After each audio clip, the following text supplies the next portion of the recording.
Earl Nightingale, The Strangest Secret, Unveiling the Path to Wealth. Wealth is a perplexing concept when viewed from a human perspective. Some individuals achieve it in just a few short years, while others spend their entire lives chasing financial success without reaching it. Earl Nightingale, however, embarked on a quest for prosperity at the tender age of 9. Over the years, he cultivated his thoughts, which he later referred to as his amazing secret, and shared them as a radio speaker and author. Nightingale not only taught people how to attain riches, but also illuminated the barriers that prevent most from realizing their financial dreams.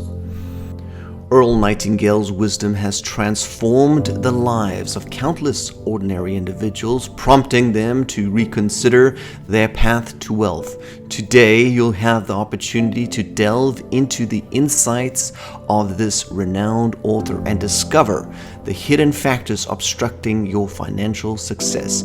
Prepare to be surprised by the subtle yet powerful elements that can lead to substantial wealth. Earl Nightingale emerged from a poverty-stricken background during an era of economic hardship. His quest for answers as to why some people thrive and others merely struggle began as a child. Unable to find satisfactory answers from adults, he immersed himself in books, hoping to unearth the wisdom he sought. After many years of searching, at the age of 35, he became a radio speaker and created a legendary audio recording that distilled the insights from his extensive research. One Sunday morning, a group of salesmen stumbled upon Nightingale's recording while he was away. They were captivated by its message and wanted copies for themselves and their friends. Nightingale's message struck a chord, leading him to sign a record with Columbia Records. Astonishingly, the recording became a bestseller, selling over 1 million copies and achieving gold disc status, all without any formal advertising or marketing efforts. Its success lay in the simplicity of the ideas it conveyed. The core of Nightingale's message. Nightingale's recording begins with a clear definition of financial success. It is the consistent realization of a worthy ideal. When young people in their 20s set out on their life's journey, they passionately believe in their potential for success. However, by the age of 65, only a mere 5% of them achieve genuine success. Nightingale delves into the reason behind this disparity. He asserts that the disparity between intention and accomplishment arise from habits, actions, or circumstances that do not align with their chosen worthy ideal. Often individuals set financial goals but neglect the essential steps needed to attain them. Nightingale emphasizes that understanding precisely what you are striving for is crucial, but it must be accomplished by consistent progress towards that goal. Living easy, dying rich.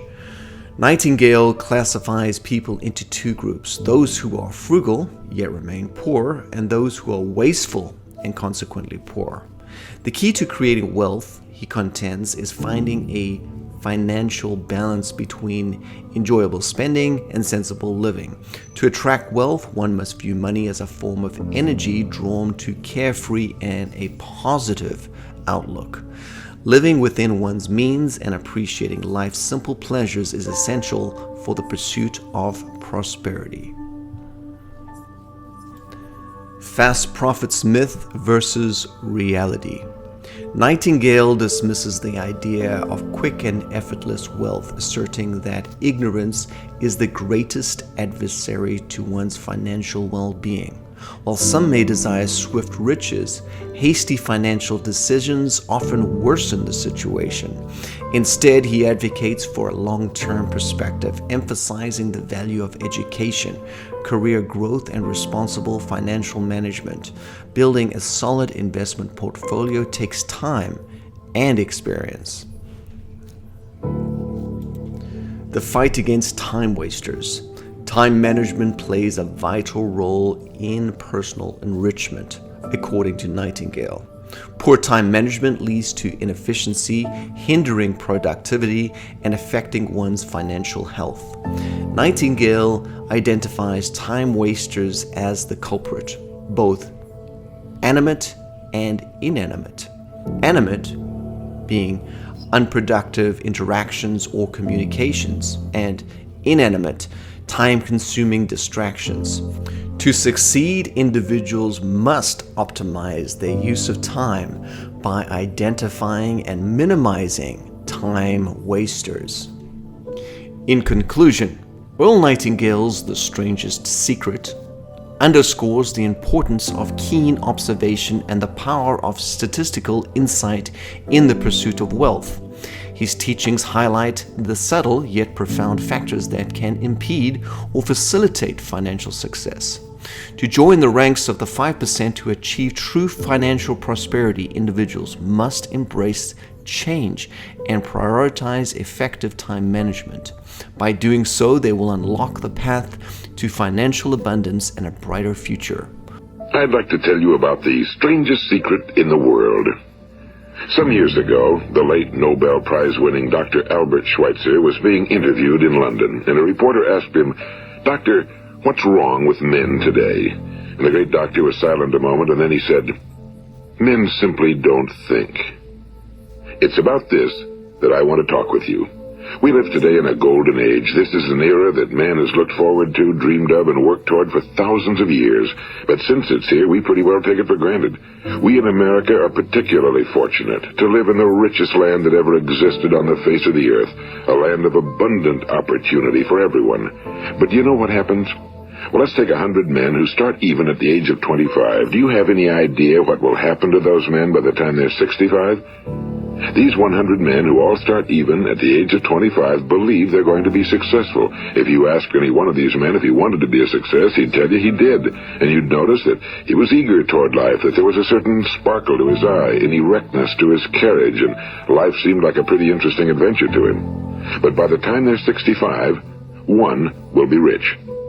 4 will be financially independent. 5 will still be working. 54 will be broke. Now think a moment. Out of the 100, only 5 make the grade. Now why do so many fail? What has happened to the sparkle that was there when they were 25? What's become of the dreams, the hopes, the plans? And why is there such a large disparity between what these men intended to do and what they actually accomplished? When we say about 5% achieve success, we have to define success. And here's the best definition I've ever been able to find. Success is the progressive realization of a worthy ideal. If a man is working toward a predetermined goal and knows where he's going, that man is a success. If he's not doing that, he's a failure. Success is the progressive realization of a worthy ideal. Rollo May, the distinguished psychiatrist, wrote a wonderful book called Man's Search for Himself. And in this book he says, the opposite of courage in our society is not cowardice. It is conformity. And there you have the trouble today. It's conformity, people acting like everyone else without knowing why, without knowing where they're going. Now think of it. In America right now, there are over 18 million people 65 years of age and older. And most of them are broke. They're dependent on someone else for life's necessities.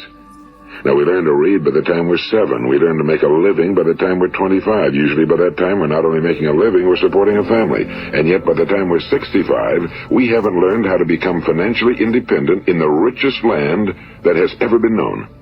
Why? We conform. And the trouble is that we're acting like the wrong percentage group, the 95 who don't succeed. Now, why do these people conform? Well, they really don't know. These people believe that their lives are shaped by circumstances, by things that happen to them, by exterior forces. They're outer-directed people. A survey was made one time that covered a lot of men, working men, and these men were asked, why do you work? Why do you get up in the morning? 19 out of 20 had no idea. If you ask them, they'll say, well, everyone goes to work in the morning, and that's the reason they do it, because everyone else is doing it. Now let's get back to our definition of success. Who succeeds? The only person who succeeds is the person who is progressively realizing a worthy ideal. He's the person who says, I'm going to become this, and then begins to work toward that goal. I'll tell you who the successful people are. A success is the school teacher who's teaching school because that's what he or she wants to do. The success is the woman who's a wife and mother because she wanted to become a wife and mother and is doing a good job of it. The success is the man who runs the corner gas station because that was his dream. That's what he wanted to do. The success is the successful salesman who wants to become a top-notch salesman and grow and build with his organization. A success is anyone who is doing deliberately a predetermined job because that's what he decided to do deliberately. But only 1 out of 20 does that. That's why today there isn't really any competition unless we make it for ourselves. Instead of competing, all we have to do is create. You know, for 20 years I looked for the key which would determine what would happen to a human being. Was there a key I wanted to know which would make the future a promise that we could foretell to a large extent? Was there a key that would guarantee a person's becoming successful if he only knew about it and knew how to use it? Well, there is such a key, and I found it. Have you ever wondered why so many men work so hard and honestly without ever achieving anything in particular, and others don't seem to work hard and yet seem to get everything? They seem to have the magic touch. You've heard them say that about someone. Everything he touches turns to gold. And have you ever noticed that a man who becomes successful tends to continue to become successful? And on the other hand, have you noticed how a man who's a failure tends to continue to fail? Well, it's because of goals. Some of us have goals, some don't. People with goals succeed because they know where they're going. It's that simple. Think of a ship leaving a harbor, and think of it with the complete voyage mapped out and planned. The captain and crew know exactly where it's going and how long it'll take. It has a definite goal. Now, 9,999 times out of 10,000, it will get to where it started out to get. Now let's take another ship, just like the first, only let's not put a crew on it or a captain at the helm. Let's give it no aiming point, no goal, no destination. We just start the engines and let it go. I think you'll agree with me that if it gets out of the harbor at all, it will either sink or wind up on some deserted beach, a derelict. It can't go anyplace because it has no destination and no guidance, and it's the same with a human being. Now let's get back to the strangest secret in the world, the story that I wanted to tell you today. Why do men with goals succeed in life and men without them fail? Well, let me tell you something which, if you really understand it, will alter your life immediately. If you understand completely what I'm going to tell you from this moment on, your life will never be the same again. You will suddenly find that good luck just seems to be attracted to you. The things you want just seem to fall in line, and from now on you won't have the problems, the worries, the gnawing lump of anxiety that perhaps you've experienced before. Doubt, fear, well, they'll be things of the past. Here's the key to success and the key to failure. We become what we think about. Now let me say that again. We become what we think about. Throughout all history, the great wise men and teachers, philosophers and prophets have disagreed with one another on many different things. It's only on this one point that they are in complete and unanimous agreement. Listen to what Marcus Aurelius, the great Roman emperor, said. A man's life is what his thoughts make of it. Disraeli said this. Everything comes if a man will only wait. I've brought myself by long meditation to the conviction that a human being with a settled purpose must accomplish it, and that nothing can resist a will that will stake even existence for its fulfillment. Ralph Waldo Emerson said this, a man is what he thinks about all day long. William James said, the greatest discovery of my generation is that human beings can alter their lives by altering their attitudes of mind. And he also said, we need only in cold blood act as if the thing in question were real, and it will become infallibly real by growing into such a connection with our life that it will become real. It will become so knit with habit and emotion that our interest in it will be those which characterize belief. And he also said, if you only care enough for a result, you will almost certainly attain it. If you wish to be rich, you will be rich. If you wish to be learned, you will be learned. If you wish to be good, you will be good. Only you must then really wish these things and wish them exclusively, and not wish at the same time 100 other incompatible things just as strongly. In the Bible you read in Mark 9:23, if thou canst believe, all things are possible to him that believeth. My old friend Dr. Norman Vincent Peale put it this way. This is one of the greatest laws in the universe. Fervently do I wish I had discovered it as a very young man. It dawned upon me much later in life, and I found it to be one of the greatest, if not my greatest discovery outside of my relationship to God. The great law, briefly and simply stated, is that if you think in negative terms, you will get negative results. If you think in positive terms, you will achieve positive results. That is the simple fact, he went on to say, which is at the basis of an astonishing law of prosperity and success. In 3 words, believe and succeed. William Shakespeare put it this way: our doubts are traitors and make us lose the good we oft might win by fearing to attempt. George Bernard Shaw said, people are always blaming their circumstances for what they are. I don't believe in circumstances. The people who get on in this world are the people who get up and look for the circumstances they want, and if they can't find them, make them. Well, it's pretty apparent, isn't it? And every person who discovered this for a while believed that he was the first one to work it out. We become what we think about. Now, it stands to reason that a person who's thinking about a concrete and worthwhile goal is going to reach it, because that's what he's thinking about, and we become what we think about. Conversely, the man who has no goal, who doesn't know where he's going, and whose thoughts must therefore be thoughts of confusion and anxiety and fear and worry, becomes what he thinks about. His life becomes one of frustration and fear and anxiety and worry. And if he thinks about nothing, he becomes nothing. Now, how does it work? Why do we become what we think about? Well, I'll tell you how it works as far as we know. Now, to do this, I want to tell you about a situation that parallels the human mind. Suppose a farmer has some land, and it's good fertile land. Now, the land gives the farmer a choice. He may plant in that land whatever he chooses. The land doesn't care. It's up to the farmer to make the decision. Now, remember, we're comparing the human mind with the land because the mind, like the land, doesn't care what you plant in it. It will return what you plant, but it doesn't care what you plant. Now, let's say that the farmer has 2 seeds in his hand. One is a seed of corn. The other is nightshade, a deadly poison. He digs 2 little holes in the earth, and he plants both seeds, one corn, the other nightshade. He covers up the holes, waters, and takes care of the land, and what will happen? Invariably, the land will return what's planted. As it's written in the Bible, as ye sow, so shall ye reap. Now remember, the land doesn't care. It'll return poison in just as wonderful abundance as it will corn. So up come the 2 plants, one corn, one poison. Now, the human mind is far more fertile, far more incredible and mysterious than the land, but it works the same way. It doesn't care what we plant. Success, failure. A concrete, worthwhile goal, or confusion. Misunderstanding, fear, anxiety, and so on.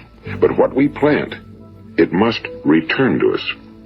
You see, the human mind is the last great unexplored continent on Earth. It contains riches beyond our wildest dreams. It will return anything we want to plant. Now, you might say, well, if that's true, why don't people use their minds more? Well, I think they figured out an answer to that one, too.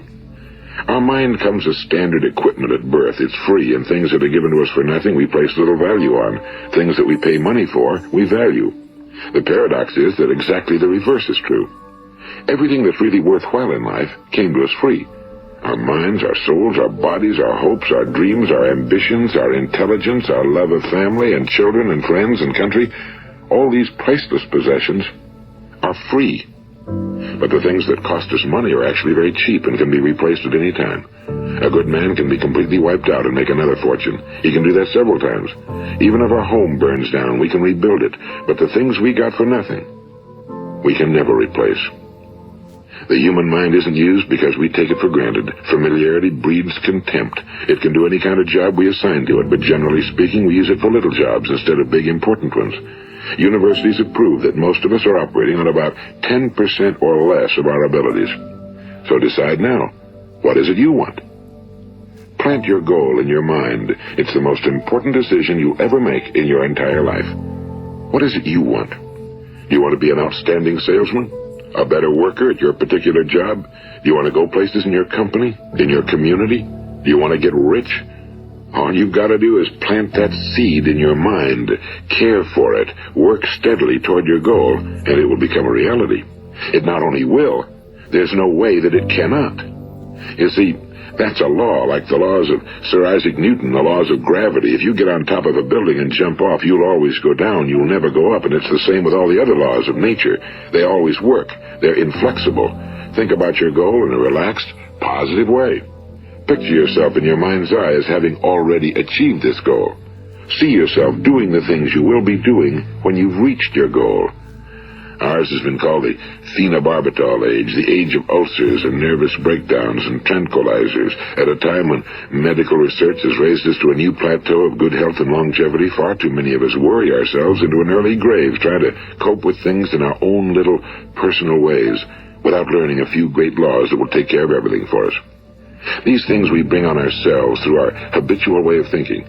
Every one of us is the sum total of his own thoughts.